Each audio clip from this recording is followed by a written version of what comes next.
El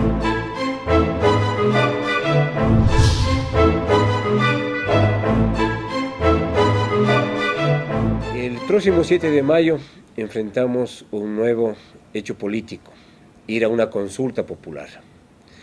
Tenemos que conocer cuáles son las preguntas y por qué el Movimiento Alianza País y el Gobierno Nacional están empeñados en ganar con el sí, porque hemos propuesto esta contienda electoral. Lo primero que debemos entender es la razón por la cual estamos en esta tarea. La consulta popular tiene dos campos. El un campo son las enmiendas a la Constitución. Son 5 enmiendas que propone el gobierno ecuatoriano para que el pueblo ecuatoriano decida como legítimo soberano. En democracia el pueblo es el soberano. Son 5 enmiendas a la Constitución.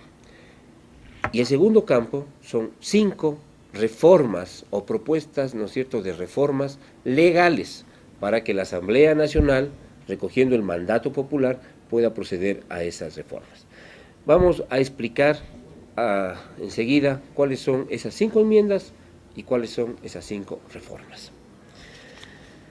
Pero antes de explicar, respondámonos a la pregunta, ¿por qué estamos en esa tarea?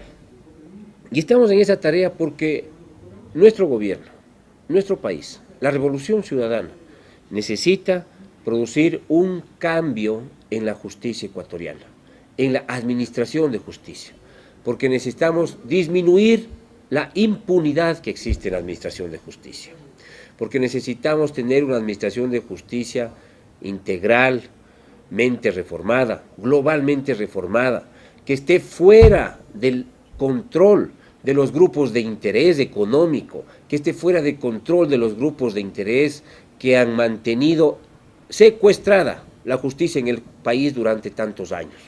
Porque necesitamos una justicia que sancione a los jueces que dictan sentencias en contra de los intereses del pueblo ecuatoriano, o que no dictan sentencias y permiten que los delincuentes salgan libres a cometer nuevamente fechorías.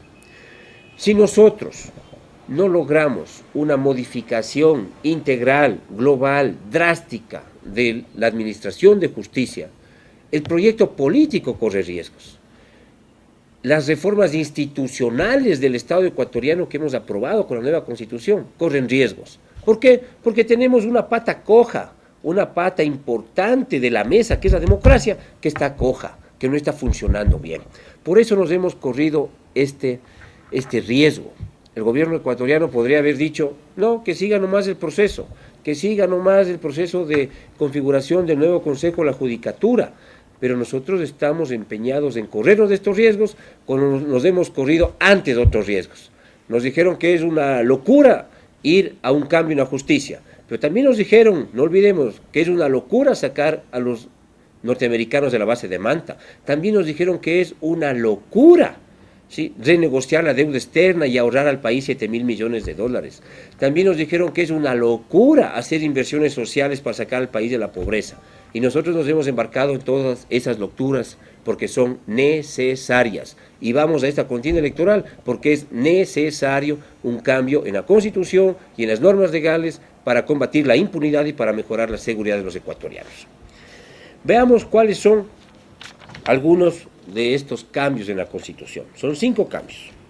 Primera enmienda: impedir la caducidad de la prisión preventiva cuando la caducidad, es decir, que el juez no haya podido dar sentencia a una persona acusada de robos, de asesinatos, de violaciones, cuando el juez no haya podido dar sentencia debido a que el acusado y sus abogados han recurrido a todo tipo de artimañas para que durante un año el juez no dicte sentencia. En esos casos proponemos que no exista caducidad. Cuando ahora les cuestionamos a los jueces que por qué durante un año no dictan sentencias y eso provoca que salgan libres un montón de gente acusada, son más de 4.000 personas que han salido libres porque los jueces no han dictado sentencia, y la mayoría son en Guayaquil y en la provincia del Guayas. Cuando decimos eso, los jueces nos dicen es que no vino el imputado, es que se enfermó el día de la audiencia, es que el fiscal no puso adecuadamente las demandas, etc. Nosotros decimos, cuando el abogado defensor no concurra a las audiencias, cuando el acusado se enferme, cuando impida el dictamen, en esos casos no haya caducidad de la sentencia, de la prisión preventiva. Segunda enmienda, que debemos definir por ley en qué condiciones, cuáles son los requisitos para que los jueces apliquen medidas sustitutivas a la prisión preventiva. Es decir, que en vez de que el acusado esté en la cárcel, pueda presentarse cada día o una vez a la semana o esté en su casa. Pero que eso se fije por ley, que no sea como ocurre ahora, que esta es una medida discrecional de los jueces.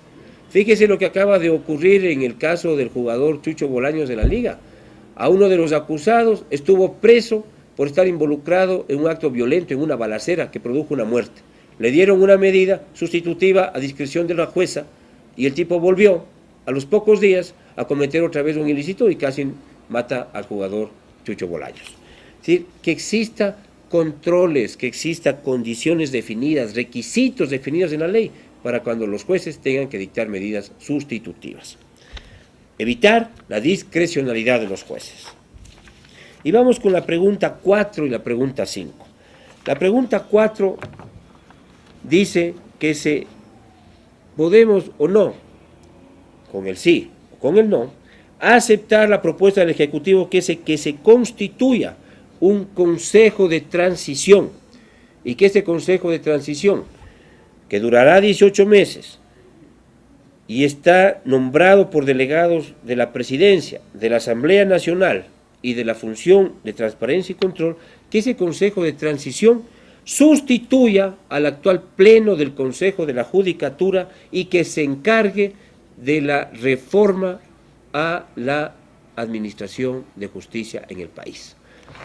Que se encargue de la nueva estructura, de los procedimientos, del nombramiento de los jueces, que además será un proceso transparente, un proceso sujeto a veeduría, sujeto a control social.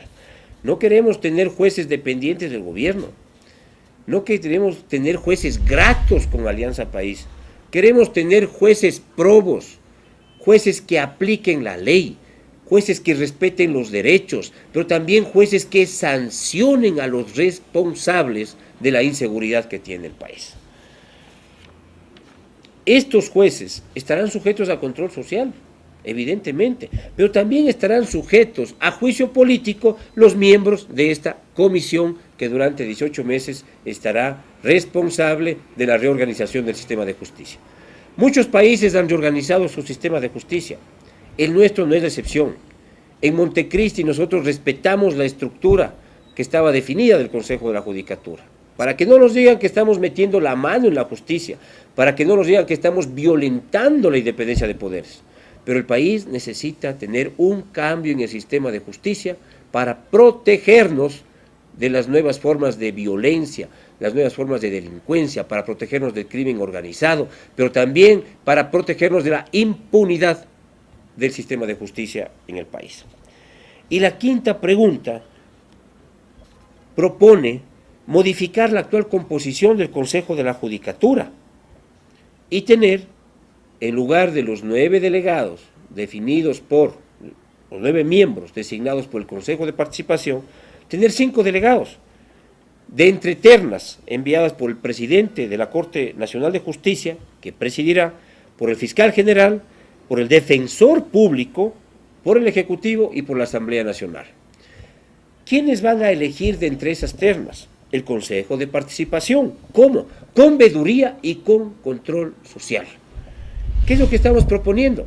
Que el Consejo de la Judicatura tenga nuevos miembros, 5 miembros en lugar de 9, y que provengan de estas instituciones para que no tengan miedo, para que no tengan temor a sancionar a los jueces corruptos o a los jueces que no hacen bien su trabajo, como ha ocurrido los últimos 24 años, sino los últimos 24 meses. Si no, preguntémonos cuántos jueces que no emitieron sentencia y que son los principales responsables de que hayan salido 4.000 personas acusadas por no tener sentencia, ¿cuántos jueces de esos han sido sancionados? Hay jueces que son responsables de más de 700 casos de más de 700 casos en que han salido libres los acusados por caducidad de la prisión preventiva y no han sido sancionados. Eso es lo que queremos modificar. Y la última enmienda, la 3, prohíbe que los dueños y los principales accionistas de las instituciones financieras y de las empresas de comunicación de carácter nacional, no tengan acciones fuera del ámbito financiero o comunicacional. Esta enmienda apunta a fortalecer el espíritu de la Constitución para que los dueños de bancos, para que los dueños de entidades financieras no tengan inversiones fuera de su ámbito y para que los dueños de medios de comunicación nacionales no tengan inversiones fuera de su ámbito. ¿Por qué? Porque la comunicación es un bien social, no es solamente un negocio, es un bien social con responsabilidad social y hay que proteger que ese bien social no esté cruzado por los intereses de los poderes fácticos como son los intereses de la banca. Es para impedir que tengamos nuevamente en el país esos intereses colusorios que taparon las responsabilidades de aquellos que nos llevaron a la terrible crisis bancaria. No nos olvidemos los conflictos de TC Televisión, cuando estaba en manos de los Isaías, peleándose 2 semanas públicamente con Teleamazonas, que estaba en manos del dueño, del actual dueño, ¿no es cierto?, del Banco de Pichincha y de Diners. Eso es lo que el país no quiere volver a tener. Y esta propuesta no restringe derechos, es una propuesta que protege este espíritu fundamental de la Constitución. Veamos brevemente las reformas legales, que tienen que ver fundamentalmente con mejorar la capacidad del Estado ecuatoriano para enfrentar el crimen organizado, para enfrentar la violencia, para disminuir la violencia y para proteger, por lo tanto, a la sociedad y al Estado. Primera reforma legal, tipificar en el Código Penal el enriquecimiento privado no justificado. No es que estamos cuestionando que la gente se enriquezca, en buena hora que la gente se enriquezca, pero que lo haga de acuerdo a las normas legales sin violentarlas. ¿Qué es lo que estamos nosotros exigiendo? Que aquellas personas que de pronto, de la noche a la mañana, en 2 semanas, en 1 año, aparecen con una fortuna que no pueden justificar, tengan la obligación de justificarla. ¿Por qué? Porque si nosotros estamos enfrentando el crimen organizado, el narcotráfico, también enfrentamos algunas formas como el lavado de activos. También estamos enfrentando, ¿sí?, esa recurrencia que tiene el crimen organizado para buscar testaferros. Y por eso estamos exigiendo que no solamente los empleados públicos, sino también aquellos que realizan actividades privadas, cuando tienen un enriquecimiento fuera de lo usual, tengan la obligación de justificarlo. Segunda reforma legal. Prohibir en el país los negocios dedicados a los juegos de azar, como casinos o salas de juego. Esta no es una propuesta que le hacemos porque moralmente podemos estar en contra del juego de azar, sino que tiene que ver sobre todo, aparte de esas consideraciones éticas y morales, tiene que ver sobre todo con un elemento. Los juegos de azar en muchos países se han constituido en redes para lavado de dinero, de actuación de mafias internacionales. Y el Ecuador necesita protegerse de esas mafias. El Ecuador está entre 2 países que son los mayores productores de droga del mundo. Eso genera muchísimos recursos y esos recursos que provienen de negocios ilícitos tienen que lavarse, tienen que tener una cara legal. Y estos son mecanismos, ¿sí?, de lavado. Además que son mecanismos que en muchas ocasiones corrompen a la juventud, corrompen a los niños. Los lleva, en lugar de estar en aulas, en lugar de estar trabajando culturalmente, en lugar de estar haciendo deporte, los lleva muchas veces a estar entrampados en los hilos, en las redes de los juegos de azar. Y nosotros tenemos que proteger a nuestra sociedad. No es que cada quien no pueda jugar 40, jugar bingo en su casa. Evidentemente es parte de las distracciones, pero tenemos que tomar medidas que protejan a la sociedad de estas amenazas.